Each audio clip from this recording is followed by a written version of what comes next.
Yep, good, excellent. My name is Federico Charosky, and I'm the founder and CEO of a company called Quorum Cyber. The idea of the talk today was to change it a little bit from what you would normally see in a normal keynote. So I'm not going to take anywhere near the full hour.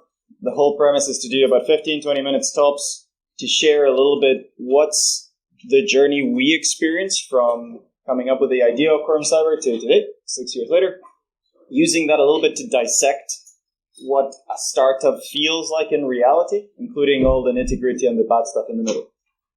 So before I jump, quick question. Out of the room, how many of you have a dream to either start or be part of a startup at any point in your careers? Hands up, please. Okay, so about less than a third. How many of you are already working for a startup? Quorum Cyber people, raise your hand, please. Well done. We're still startup, I guess. All right, cool. Look, the whole premise of today was, I think there's a glorified vision of what a startup is, and I think it's good to we talk about what's in between. Does that help? Mike, is it better? Do you want me to hide behind the desk? Cool. No, it's all good. Still hear me, yeah? Cool. There's a nice quote that I once came across that I liked, and I think it explains a lot of how we feel when you're in the startup. It's almost like sometimes being in a startup is the collection of mistakes that you make while people think you're succeeding. And that story is never really told. We only talk about what is in the shiny part in the front, because that's how valuations happen. I think it's really healthy that we have a conversation that is much more open about everything that goes in between, the good, the bad, the ugly, so that people are better prepared when coming out of uni, when choosing their career path, when choosing their next path, what is it that they want to do. So what gave birth to us and what gives birth to a startup is something I'm always fascinated in. Why do you choose to do this? Why would somebody choose to go out of a path where you can be developed and there's budgets and there's history and there's colleagues and go do something different? And I can only refer to the ones that we've had. But talking to other founders has been very interesting to see what motivates different people. And there's always one or two things that really matter. One is there's usually a technical hypothesis. There's something that technically, when you're talking about a cybersecurity startup, triggered you. That's something that your curiosity was triggered by.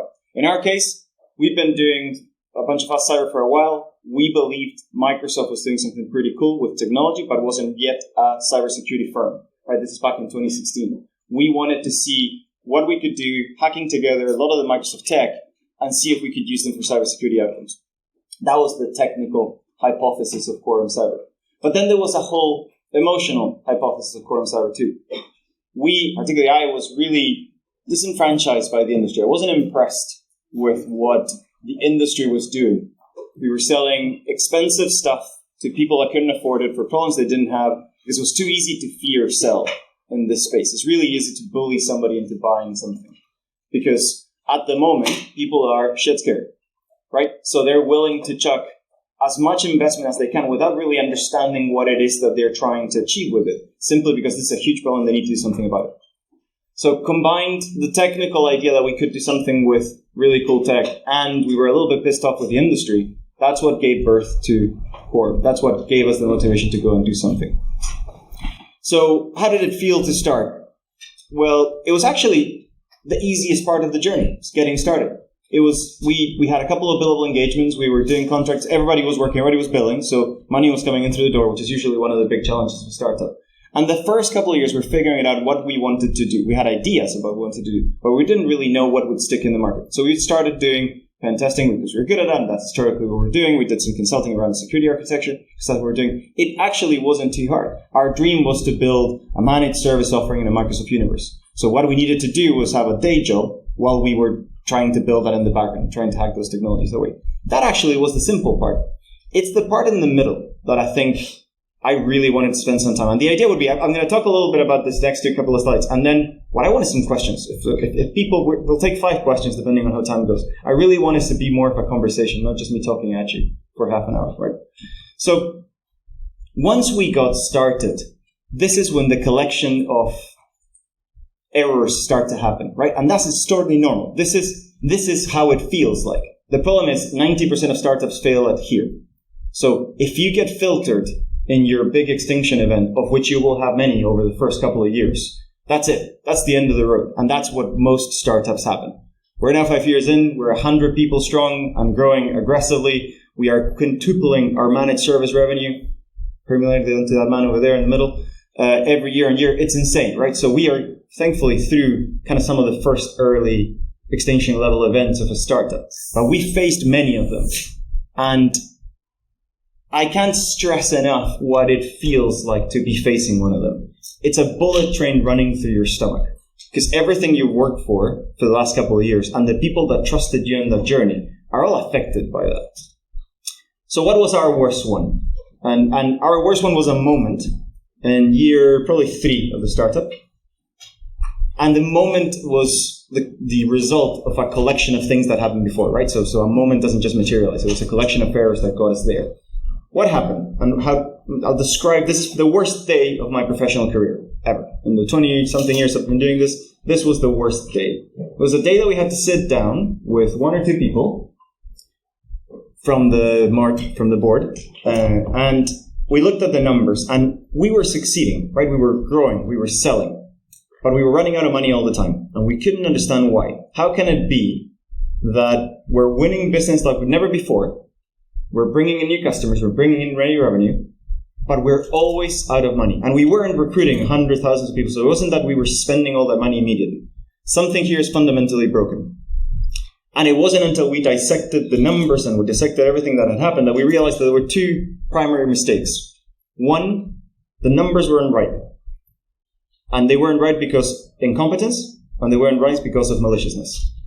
And that's something that when you discover that somebody from the team, some of us were a bit stupid and some of us were a bit nefarious, it is an unexplainable feeling because you feel violated to a certain degree. In a startup, in a team of 10, in a team of 15, everybody has to pull their weight, right? You don't have the luxury of checks and balances that you can put in a big organization. And by the time you figure out that something's not working well, it can be too late.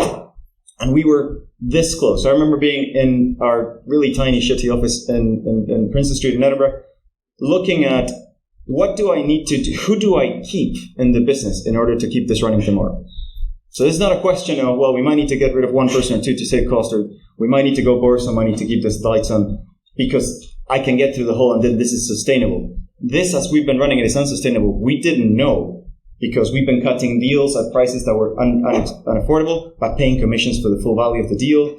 We were registering deals that weren't happening. It was an absolute shit show. It was a disaster, right? So this is not something I can fix in 24 hours and get through the hole. So we had to sit down and look at a roster of the entire team and say, who do we keep?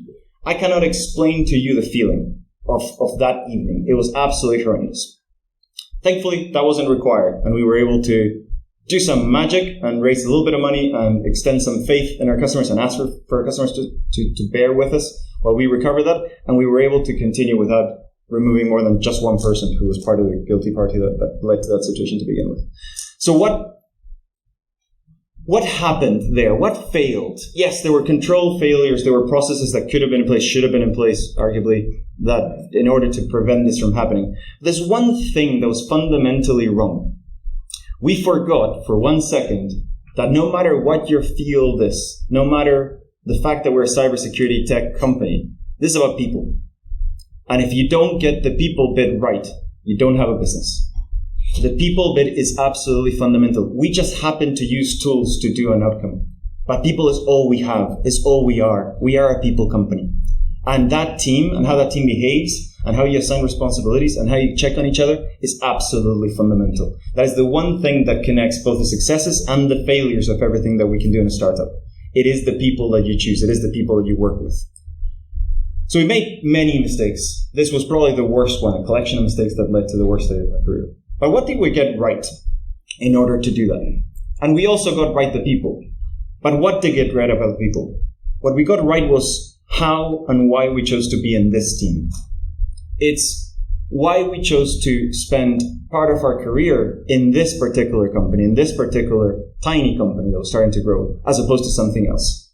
We connected to something that we actually believed was important. We connected to something we believed and we knew was real. We didn't just decide to take a job in cyber. We decided to actually pick up a battle that we believed in. In this case, in our case, the battle cry is "We fight bullies." because we believe that the tools and the skills that we have can be used for good, and not just for the source of revenue or for actually just to grow a company. There's a reason that we can put together our combined strengths and our combined skills, and we choose to do that in order to defend customers that are being attacked by threat actors that simply, they're overmatched. The disparity of power in this conversation is completely one-sided, and most organizations, they are completely overpowered. So what we choose to do was build a company around an idea, and that idea became the fundamental driving force of Quorum Cyber. And that's why today we have a team of people that actually can see through the challenges that we see as a startup. This is what made us win.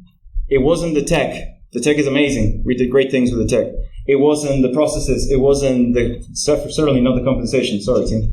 It is the idea that bonded us together to try to do something a little bit different. And that's what, if anybody here is looking to start a startup, if anybody's here looking to join a startup, join the business, join the team that has an idea that you can believe in, an idea that you want to buy in. Because if you do that, even the bad days are easy, because you have a team around you, people you can lean on.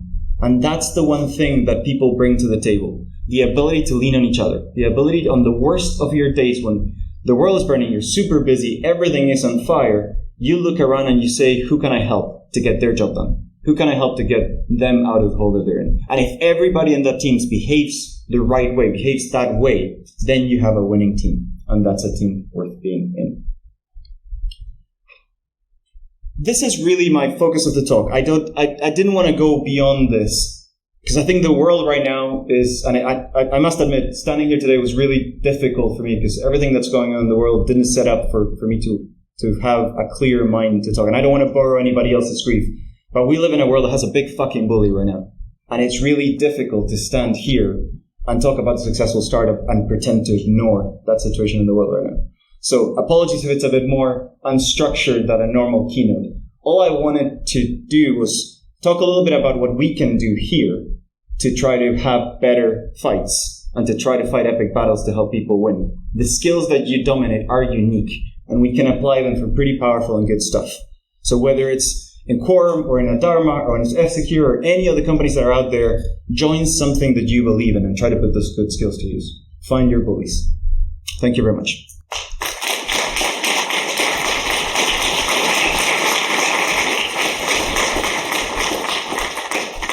So, ideally, questions. We have time, and then I'll take 5 questions, and then you can liberate for coffee and go talk to the sponsor at the bottom. If we have any questions. At the very back, very comfortable. Just shout it out. Talk about all the people and how they're so important. How do you attack a high level of skill in the startup and the team? It's very important market for future. So as a team, how do you choose the best? Yeah, super good question. So hopefully you've heard it. If not, it's how do you attract and how do you retain people in a heated market like today? If you have the answer to that, I'd love to hear. So something we did very early on was we brought in a chief people officer.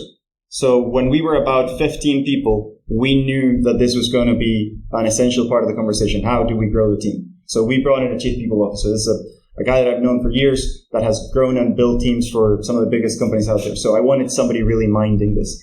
Even before that, the first person I brought to the team, and he's here, if you go to the stand, you look at a fellow that's about 170 years old. It's called Bill Thompson. He was a recruiter. And so the first person in the company was somebody who's dedicated at helping me find the people. So we knew that people was the key here, right? So we did some things right at the very beginning. But as we grew, this became even more complicated. So you can always convince the first couple of fools to follow you. So the first 2 or 3 people, there's some weird idealist somewhere that you can convince to follow you. That's easy. It's what happens after that gets tricky.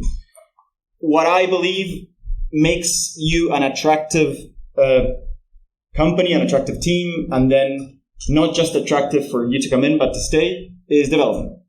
When we talk to people, the thing that everybody tells us that they want to leave a team for is not pay. Yes, at the moment it's really easy to get a better salary, right? So you don't need to be even good. You just need to be here and have a pulse. And in cybersecurity, you're going to get paid a fortune, right? So great news for everybody in this room. There's absolutely no lack of job security for you guys. You're all right. And in any team, no matter what team you're in, if you put your CV in LinkedIn right now, and you're probably all getting brute forced anyway by recruiters every day, you can get a job within 5 seconds. It's going to be another 20, 30K, right? This is the reality of the market.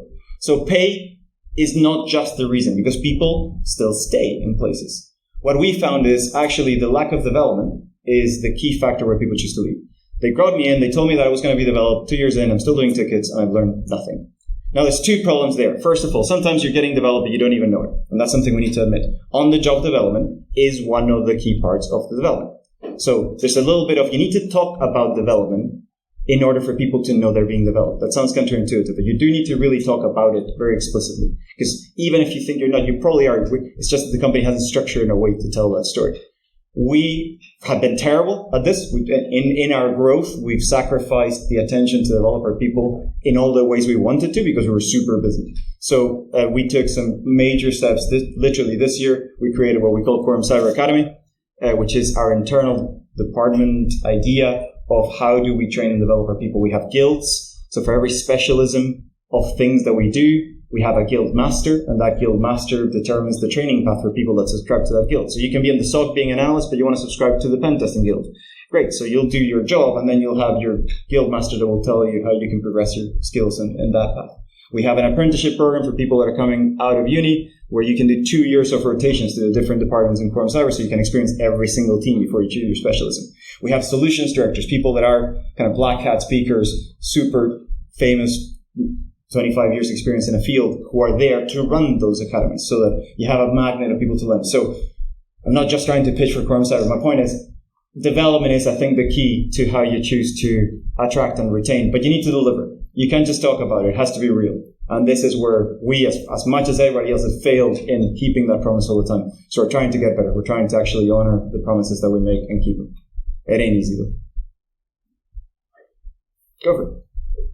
I guess one of the things I'm curious about is obviously as you start really small and you grow, I guess at the beginning you kind of want to accept all the work that's coming in, keep the funds going. How do you kind of balance that with like how much staff you have actually ready to deliver? Like, because you kind of in this mindset of like I should take the work, you know, fill up the pipeline, but also you need to hire. How did you tackle that balance? So the question is, how do you, just again for the microphone for the recording, the question is how do you cope with the balance of not saying yes to everything because you see the money there and you want to kind of get every stream of revenue and every pound coming in through the door with, I guess, your skill to deliver good quality work and actually just not burning out, right? And keeping focus.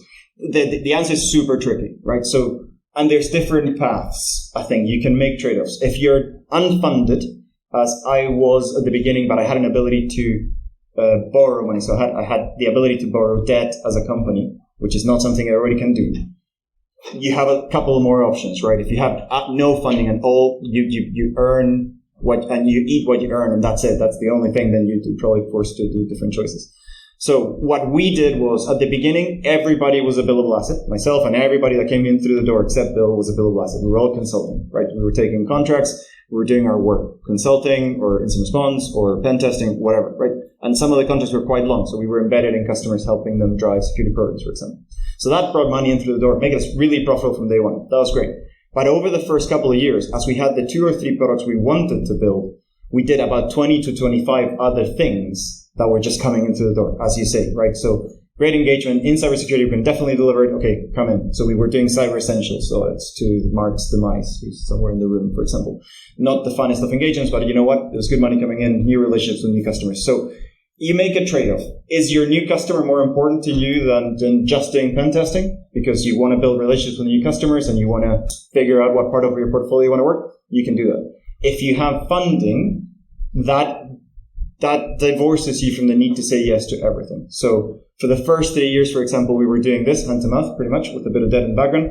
At the end of year 3, I drove an investment deal. So I went to a VC firm called Maven, and I took an investment that saw me put in £2 million of the growth capital into the firm. At that point, I bought out my board and I used the $2 million to grow. Once you have a war chest and you can start hiring ahead, you can be much more strategic as to what type of work you want to do.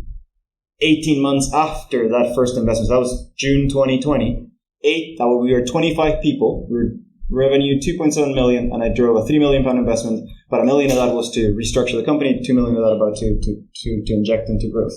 18 months after that, we were over 100 people, and we had 7 times the revenue we had 18 months before. So a war chest can actually be a really good way to fund your early years without wasting time, you know what I mean? Without distracting your attention from things that are needed, but not necessarily strategic to where you want to go. And that's something that Edinburgh has a lot. Nobody's asking about funding yet, which is interesting. Whenever I have one of these conversations, people ask about funding. Edinburgh, or Scotland in general, Edinburgh, Glasgow, I think in particular, are particularly really good at early stage funding.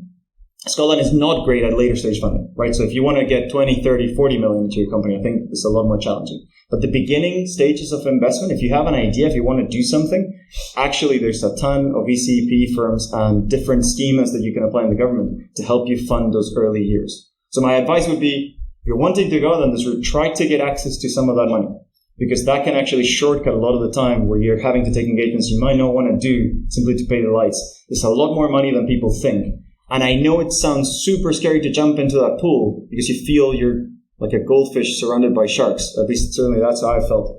You can get a lot of really good stewardship in Scotland. Scotland is a nice community for startups. We help each other. There's a lot of forums where people will direct you. There's good advisors. There's people that can connect you with the right investor behind the scenes. We are absolutely universally unique. Scotland is perfect for early startups. So if this is something you're interested in, this is the best place you can hope to start a business in.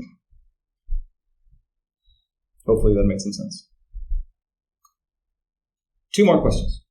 Over here, one. Did you have any trouble in the beginning, convincing customers to work with you as opposed to established brands? Certainly. I still do every day, to be honest. So that problem doesn't go away. It's just a bigger customer that now distrusts you. Thankfully, I'd been around for a while. So Federico, was known. I had a network, I had customers before. I'd had a startup before.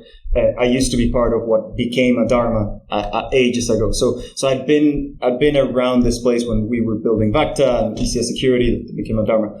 That made my life a lot easier. I wasn't coming into a completely bare pipeline, if you want. I also started with a sister company who had all their customers. They just weren't doing security, they were doing IT. So I had access to a relatively friendly customer base there that I could go offer satellite services beyond what they were normally doing. So I was absolutely privileged in how I started. However, that challenge exists every time. I now talk to companies that are 30, 40,000 seats trying to buy our SOC, and they say, oh, but you only have 100 people. It's like, well, dude, if you want 100,000 humans for your contract, go to Wipro. Right? They will chuck humans at it. You want to come somebody that does good engineering, automation, and really smart guys? Yeah, okay, that's us. You're always going to be too small for someone or too unknown for someone, and they're going to be preferring to buy the safe option. That's always going to happen. What I've learned over the years is the quicker you identify what a good customer looks like for you, the easier life begins, because you stop focusing on all the money. You start focusing on the one that agrees with the customers that think how you think, the customers that believe what you believe in. And that's a privilege, right? When you get to the point of what we call fuck you money, where it's just basically, I'm going to walk away from this opportunity because that's wrong and it's going to consume all my time and attention. And there's 10 other customers over here that are better served by us. That's the day you win, right? That's the day that you hope to get to. And it took us about 4 years to get there as a business. At the beginning, you might not have that luxury. You need to work on it. So I wouldn't stress too much because there's always somebody that's going to distrust. In that case, just move along. You're not here. I would advise there's enough people that need help and are willing to partner with a newcomer that they know is going to be hungry, that they know is going to bend over backwards to give a good service. You can trade off on, look, we'll charge you less, but I need a case study because I'm trying to build my brand and my reputation. And your brand and reputation is everything you're banking on. It doesn't matter when you are doing it. I still depend. Every single engagement, every single day we show up to work, we can undo the 5, 6, 7 years of growth we've had if we do one wrong thing. So, and we drill this on the team all the time. The ethos of how you behave is absolutely essential. At the beginning, as much as in the middle or the end, doesn't matter. You live and die by your reputation. So, get the first of the 2 going, and then that reputation becomes your biggest weapon. Here, go talk to my customer who I deliver this for. But there's always going to be somebody that doesn't trust you because you're too small, too new, too Argentinian. There's always a reason. Not sure if it was a good answer, but last question. Madam. So based on what you know so far about startups, what advice would you give to yourself? Ooh, great question. I think this is the advice that I would give everybody. Don't just do the startup because the startup feels like a good idea. Try to connect with something deeper for you, right? So when we started Quorum Cyber, the motto, the war cry was do the right thing, right? That was fundamentally it. I believe, I'm super idealistic, right? So apologies, a bit arrogant, but I believe that a whole bunch of us were feeling anxious because we had nowhere to pour our energies into. There's nothing we could believe in to put all the energy we had bundling up into something that we just wanted to really pursue, right? I think that's why religions used to work, because they gave you a cause, and we could put all our attention, all our emotion, all our passion into a cause that was articulated for us. And that's one of the things religious. In the modern world where people are believing in less things, we don't have that experience. There's not a single cause in the workforce usually that you can pour all of that passion into. When things really changed for us was when we were able to really articulate our message, our work, right? And at that point, it became so much more clear. It lifted the fog as to why are we doing this. Sure, financial success is a necessity. That's the oxygen of the company. But that's not why you do it. There's other ways to do money, much easier ones than doing a startup. So that's a necessity that you need in order to exist. But that's not the reason why. Finding our why was probably the most powerful way to actually succeed at what we were trying to do. And this why came from personal experience. So when I was growing up in Argentina, I'm born and bred in Argentina. I was fat, short, didn't like football, preferred climbing and UFOs, and I was a vegetarian. I was bullied to shit, right? I was bullied my entire childhood. I was a deeply unhappy social child. I just couldn't find my place. In a serendipitous way, as I said before, the skills that I developed through those dark years became useful in a world where I can now use them to help somebody not go through that. And instead of not going through that at school, I get to do it in business, right? So I get to be the grown-up defending organizations that are being bullied. And when we were able to connect those personal experience of who we were before to what we want to do as a business, completely changed for us. So best advice would be meditate on this before you start, because this is how you win. It's not just having a great technology. It's actually having a mission that you and the people around you and your customers can believe in. Thanks a lot, guys. I'll see you around. I'm in the booth.